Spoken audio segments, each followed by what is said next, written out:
Ono Shohei, regarded as one of the greatest judoka to ever do it, and today we're going down memory lane. We're going to start in his early years. This here, not actually Ono Shohei, it's actually his brother, 2 years older than him, and they went to the same junior high school. Here you can see them doing randori together. Ono Shohei, a white belt. And this school, this was a no-joke school, very serious about judo. Dormitory system, so they're living and breathing judo every day. Ono Shohei said about this time that he could only remember crying. I'm sure there was a lot of crying, a lot of bullying perhaps. Also, he definitely had a strict teacher. You can see that here in this clip, just how everyone's so focused and attentive towards their sensei. See Ono Shohei here, but this is after they lost in the team competition. So as a team, their results just weren't that outstanding, finishing 5th, finishing 3rd. But Ono Shohei, he was starting to be recognized as a force within the dojo. Apparently his seniors just stopped wanting to do randori with him just because he was always giving it 100%, really aggressive. In the individual competitions, he was putting in some good results, but never actually finishing first in his junior high school days. Although, with his school being in Tokyo, I mean, you're going to get recognized even if you're getting 2nd, 3rd, 4th, or even 5th. The level is just so high. So one day, the late great Toshihiko Koga, he went and visited Ono Shohei's school, and here's Ono Shohei against Koga. Ono still a white belt here, and I'm not actually sure when Ono Shohei got his black belt, but some schools, they have rules, like they won't give the junior high school students black belts until they graduate into high school. I have met some people like that, but unfortunately we don't have a lot of footage of Ono Shohei at high school, although we do have one really exciting match that I'm going to show you guys now. And it's against Hashimoto. Hashimoto also competed at this tournament here for Tokyo in the junior high schools, and you can see he's got his black belt there. But here they are, Ono versus Hashimoto at high school. Hashimoto, he's at Tokai. Everyone knows the university, but they have several high schools across Japan.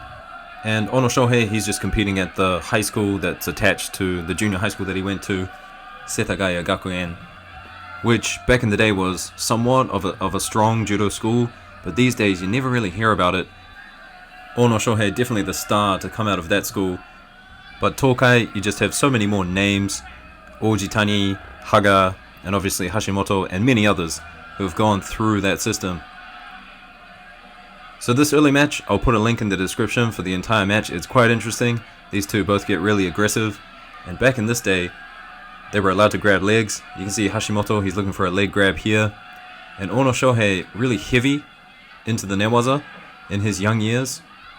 You'll see throughout this video as we progress to 2012 that he's going to lose a bit of the newaza and get really, really strong stand-up techniques. Here's Hashimoto looking for that leg again. But I definitely think back in the day, Ono Shohei, he definitely struggled to throw people. He was big and strong and really relied on his newaza a lot to get the wins because he just wasn't throwing people. And not to spoil things in this little match here, but it does end suddenly. It does end in a draw, neither of them throwing each other. Here's another high school match here, unfortunately ending in a draw.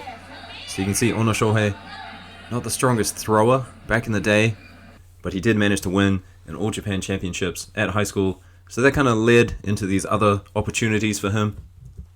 One of those being the Tokyo Grand Slam in 2010, where he lost to Triton Nicholas from Canada. I don't have the footage, unfortunately. If you do know where I can get the footage, please tell me and I'll paste it in the comments below. So a quarterfinal exit at the Grand Slam in Tokyo in 2010. After that, it was the Junior World Championships in 2011. And you can see in this competition, utilizing his newaza, relying on his newaza to get a couple of wins. Nice Juji Gatame there. And then in this sequence here, gets his opponent down to the ground. This piece of Ashiwaza, he still uses it to this day. Looks for a bow and arrow choke. His opponent tries to escape but still gets the choke. And here you can start to see the beginnings of the Osotogari, not able to finish the throw. But just remember, this is 2011, which is 12 years ago. So he's really stuck with his techniques, learned to master them over time, hasn't changed anything, just really honed his craft. And here you can see a nice Ippon with his Osotogari. But he does start to refine his game, refine his techniques. Here's a Sode, which has actually kind of disappeared from his arsenal over the years. but back in 2011 he was using it a lot. Here's another attempt at it here, looking like he was going to grab the leg, so maybe once they got rid of the leg grab rule, he just eliminated it from his game. Here's a wonderful Osotogari Ippon, and look who he's facing. It's Sagi Muki from Israel, competing at 73. So Muki goes up to 81, becomes world champion many years later. But from this Osotogari, we can kind of see what it's slowly becoming, planting and driving off that reaping foot. So a win against Sagi Muki, and then this is the final. Here he is utilizing that Sore Surikomi Goshi again. So a big win for Ono Shohei, 2011 junior world champion. Saw a lot of things, a lot of newaza, a lot of sode, and kind of the beginnings of his Osotogari. Here's just another look at it. But you can see he's got that arm in the armpit. I guess it's somewhat double lapels, but that grip will change over the years. He'll take more of a bicep grip later on and mix it in well with his Uchimata. So after this, I mean, lots of things happened for Ono Shohei. He competed in the European Open at Oberwart, and that was actually his first international senior competition, winning that with gold. Unfortunately, I don't have any more clips than the one I just showed you. Also here, I believe he's a second year student, and at that time, he won the All Japan Junior competition. So starting to put together gold medal wins, a bit different to what he was like at junior high school and at high school. And it was because of his outstanding performance that Shinohara, he actually pulled him up into the senior ranks earlier on, even though he was still a junior. So looking back, I mean, it's not a surprise that Ono Shohei retired when he did at 31 years of age. He's just been competing at a really high level ever since he was young.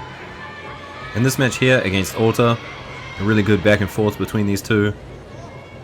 I think for Ono Shohei, I mean, at this point he's already kind of established himself as a strong competitor on the international scene. But in Japan, there were still a few people giving him problems. Ota here throws him for Wazari, takes him out in this contest. And it's unfortunate that we don't have more footage of him during his university years. For example, in one of the team matches, he came up against Harasawa, losing to Harasawa being thrown for Wazari, but something like that would have been amazing to see. So this is the 2012 Tokyo Grand Slam, taking out Nakia Riki here. And I think this is when we started to see more of Ono Shohei, where he kind of bursted onto the international scene. Obviously, film footage got that much better, and we started to see more of his matches from in Japan as well, on YouTube and on TV.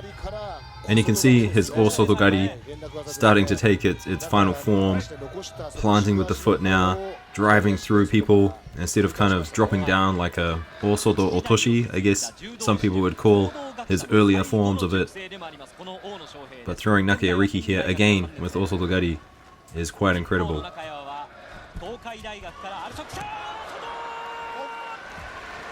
I can't quite tell you how many times I've watched that Osotogari, but back in 2012, I mean, that was just something incredible. So here's a couple more highlights from him in 2012 at the Tokyo Grand Slam. Here's the first Uchimata that I've seen. Didn't really see that in his early years. I'm sure he was working on it and using it. We just didn't have the footage of it. Another wonderful Uchimata there. Big driving Osotogari. Good counter Uchimata here as well. So when he was younger, definitely more newaza focused, winning a lot by points, or hatahante as they would say. But later on, I mean, just destroying people with his throws. So a great result for Ono Shohei, taking gold at the Tokyo Grand Slam in 2012, but later on at the Asian Championships in the final, ends up losing to Wang Ki-chun, a legend in his own right. Just a couple of highlights for you guys here. Wang Ki-chun, Otyugari, and then looking for the leg. And Ono Shohei, I mean, he definitely made a mistake here. Initiates the newaza, and then Wang Ki-chun just rolled him over.